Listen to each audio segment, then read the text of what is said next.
प्रियंका शंकर राठोड उर्फ प्रियंका गणेश शिंदे। 2022मध्ये माझं लग्न झालं, पण 2022ला आम्हाला ऑफर आली मेळ्यामध्ये लग्न करायची। विनोद भैया खटकेच्या ह्याच्यामध्ये आम्ही लग्न केलं आणि ही माझी मुलगी आहे। मी का जबरदस्ती त्यांच्यासोबत लग्न केलेले नाही, कारण माझ्या संमतीनं लग्न केलेले होते, पण मला माहीत नव्हतं की तो एवढा हरामखोर माणूस निघणार आहे। त्याचं नाव गणेश केशव शिंदे आहे, निवळीमध्ये राहतो। तो खास तिथला आहे। मंगेश केशव शिंदे त्याचा भाऊ आहे। त्यानं सुधीर मला धमकी दिलेला आहे, गावात जर पाय ठेवलीस तर तुझं मर्डर करतो। सासऱ्यानं सुधीर म्हणला आहे तुला मारून हिरीत टाकतो। सासऱ्याचा नाव माझा मुलगा आहे, हा माझा मुलगा आहे। ह्या मुलासाठी मी भाड्यानं राहते। आज मला काम नाही, माझा बाप माझा घर भागवतो। ह्या मुलाला घेऊन मला काम कुणी दिना गेले तर आज माझ्या बाळाला सांभाळायला कुणी नाही, माझी वैष्णवी सांभाळत होती, आज मी सांभाळायला लागले। ह्याला कामाला घेऊन गेले तर मॅडम म्हणतात हॉस्पिटलमध्ये कामाला आणायचं नाही, लहान बाळाला इन्फेक्शन होतो, त्याच्यामुळं मी ह्याला घरीच ठेवायलो। आता सध्या तर माझा बाप माझं घर भागवायला लागले, महिन्याला 2-3 हजार 4 हजार 5 हजार देते मला। आता कुठवर माझा बाप म्हातारा झाला आहे त्याने माझं नाव प्रियंका शंकर राठोड उर्फ प्रियंका गणेश शिंदे। 2022मध्ये माझं लग्न झालं, पण त्या माणसानं मला लग्न करताना खूप गोड बोलला। म्हणजे मी काय त्याला जबरदस्ती केले नव्हते। मी लग्न सोहळ्याच्या ऑफिसमध्ये नाव नोंदणी करून 1000-1500 रुपये देऊन माझी प्रोफाईल वगैरे दिली त्यांना। आणि ती ऑफिस आहे गरुड चौकात, परमेश्वर शिंदेचं म्हणून। आज माझ्या जो सोबत जी फसवणूक झाली आहे उद्या कोणासोबत होऊ नये, कारण की मी बी कोणाची लेख आहे।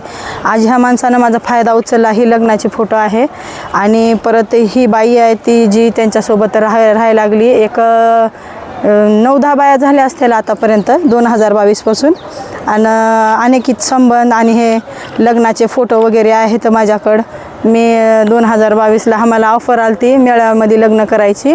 विनोद भैया खटकेच्या ह्याच्यामध्ये आम्ही लग्न केलं आणि ही माझी मुलगी आहे। मी का जबरदस्ती त्यांच्यासोबत लग्न केलेले नाही, कारण की माझी सेकंड मॅरेज आहे। आधीचं एक 15-20 वर्ष झालं माझं हजबंड सोडून गेलता। मी संस्थेत होते, माहेर संस्थेत, आणि त्याच्यानंतर तिकडंच राहिले आणि तिथून मग गेट पास घेऊन इथं आले आणि इथं 2010मध्ये येऊन कष्ट करून खाल्ले आणि इथं चुलत मावशी वगैरे होते म्हणून इथंच राहून गेले। मग खूप वेळा ह्याला माफ केले ही केले, पण हा सुधारायचं नाव काय घेत नाही। हा माणूस आहे तो। हा माणूस कुठंही दिसला तर ह्या माणसाच्या नादी नका लागू बायांनो, तुमचं तुम्ही बघा। कारण की हा माणूस फक्त कसं आहे माहिती आहे का, ह्यानं आज माझी एवढी भाड खाल्ली आहे। जेवढं माझ्या लेकराला मी सोनं नाणं केलं तर ह्यानं डिलिव्हरीच्या टायमाला मला सोडून गेलेला आहे। आणि माझ्या पोराला म्हणतो हा माझा मुलगा नाही, हा दुसऱ्याचा मुलगा आहे म्हणून म्हणतो। सासू सासरे म्हणतात आम्हाला मुलगी पाहिजे होती, मुलगा कसं काय झाला हां। आणि हे दुसरी तिसरी बाई आहे अजून, तिच्यासोबत तो जेवण करायला लागलाय। आणि ह्याला कपडे मी घेऊन दिले, ह्याला सगळं मी पुरवत होते। ह्याला घरी बसून मी तेव्हा कामाला जात होते बाळाला घेऊन। आणि आज ह्यानं एवढं मला मानसिक त्रास दिला आहे की मी मराव का जगाव ह्या माणसानं मला सोडलेलं नाही आहे। आणि ह्याचे राहणीमान बघा, ह्याचे राहणीमान असे आहेत, कारण की ह्याचे घरचे जे सगळे असे धमकी देऊ लागले तर सगळे करू लागलेत, मला मानसिक त्रास देऊ लागलेत। कारण की मला रात्रात झोप येत नाही, मला सगळं दिमागात तीच गोष्ट फिरून येते, ह्या लोकांनी धमकी दिलेली। म्हणून मला का भीती वाटायला लागली, उद्या माझ्या लेकराला उचलून नेलं काय केलं माझ्या बाळाला तर मी काय बोलणार, कोणाला बोलणार। खूप वेळा तक्रार दिली सर, हे बघा एवढे मोठे कागदपत्र आहेत, SP ऑफिसला दिले, भरोसा सेलमध्ये दिले, सगळीकडे दिले, त्याला काही फरक पडेना। आणि साहेबांनी बी खूप समजवलं त्याला, इथं भरोसा सेलमध्ये खूप वेळा साहेबांनी त्याला काही दिवशी तो आला नाही, काही महिन्याला तो आला नाही, कधी सासू आली नाही, कधी सासरा आला नाही, कधी तो आला नाही। त्याला काय वाटतंय की मी दादा गेलो का, ही गेलो का, ती गेलो का, मला धमक्या देऊ लागला। मला एकच मागणी आहे अमित देशमुखपासून की हो का आज माझ्यासोबत घडले भैया निवळीमध्ये, आज तर लातूरमध्ये 2010पासून मी इथं कष्ट करून खायला लागले, राहायला लागले। माझं 1 नको 2 नको कोणाला त्रास। मी माझ्या संमतीनं लग्न केलेले होते, पण मला माहीत नव्हतं की तो एवढा हरामखोर माणूस निघणार आहे। त्याचं नाव गणेश केशव शिंदे आहे, निवळीमध्ये राहतो। तो खास तिथला आहे। मंगेश केशव शिंदे त्याचा भाऊ आहे। त्यानं सुधीर मला धमकी दिलेला आहे, गावात जर पाय ठेवलीस तर तुझं मर्डर करतो। सासऱ्यानं सुधीर म्हणला आहे तुला मारून हिरीत टाकतो। सासऱ्याचं नाव आहे केशव शिंदे आहे नाव, आणि त्यांच्या नवऱ्याचं नाव, त्यांच्या बायकोचं नाव आहे उषाबाई केशव शिंदे। का ही पत्र आहे एवढं मोठं लग्नाचं, त्याला काय फरक पडत नाही, काय नाही। ह्या माणसानं मला एवढं मानसिक त्रास दिले। आज माझ्या मुलीपासून मला माहीत झाले, माझ्या बाळापासून, माझी 7 वर्षाची मुलगी होती त्याला घेऊन मी लग्न केलेलं आहे। ह्यांना खोटं बोलले बोलले नाही, का ह्यांची लुबाडले नाही ना, ह्यांच्यासोबत काय वागले नाही. गावाला त्यांना काय सांगितले, गावाला शिक्षण होत नाही, मी गावाला येत जात राहील. गावाला जात होते, 2-2, 3-3 महिने राहत होते, येत होते. पण तिथं सुद्धा मला मानसिक त्रास, जातीवादापासून मला बोलायला लागले, सासरे म्हणायला लागले लमाण्याची केली, अशी केली, तशी केली. मला मानसिक त्रास द्यायला लागले, माझ्या मुलीला मारायला लागले.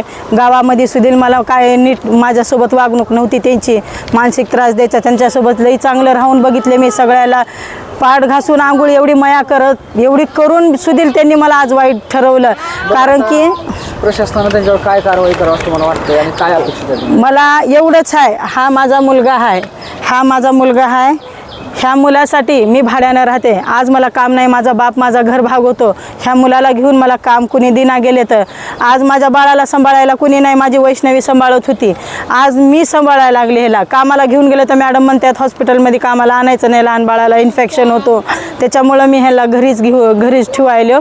आता सध्या तर माझा बाप माझं घर भागवायला लागले, महिन्याला 2-3 हजार, 4 हजार, 5 हजार देते मला. आता कुठवर माझा बाप म्हातारा झाला आहे, त्याने वॉचमॅन ड्युटी करते. छापा कराडला एवढीच विनंती आहे, रमेश अप्पा कराडनं थोडीशी मदत करावी. जसं सगळ्या महिलांसाठी योजना आहे तशीच ह्या महिलांसाठी बी ठेवावी. कारण की माझे सगळे बहीण वगैरे, भाऊ वगैरे सगळे आहेत, पण माझ्या नवऱ्यानं माझ्या बहिणीचा नंबर घेऊन सगळ्याला घेऊन शिवेगाळ केलेले आहेत, म्हणून मला कुणी बोलत नाही. आणि सगळ्या जणांनी माझ्या विरोधात आणि व्यवस्थित जीवन चालावं अशी तुमची अपेक्षा आहे? माझं त्यानं कोर्टात यावं, हजर व्हावं आणि जी काय आहे माझ्या लेकराच्या नावावर त्यानं लिहून द्यावं, एवढंच माझा अपेक्षा आहे. त्यानं किती का बाया करत हिंडणं, मला त्याच्यापाशी राहायचंच नाही. आज जर तो माणूस प्रेग्नेंट असताना मला सोडून चाललाय, माझ्या वाईट अवस्थेत त्यानं मला सोडून गेला, तर आज त्यानं उद्या काय सांभाळेल? ह्या वेळेस जर मला रमेश अप्पा कराड समजा अमित देशमुख भैयांची जर मदत भेटली नाही तर मी उपोषणलाच बसणार. भैया काय करणार सांगा.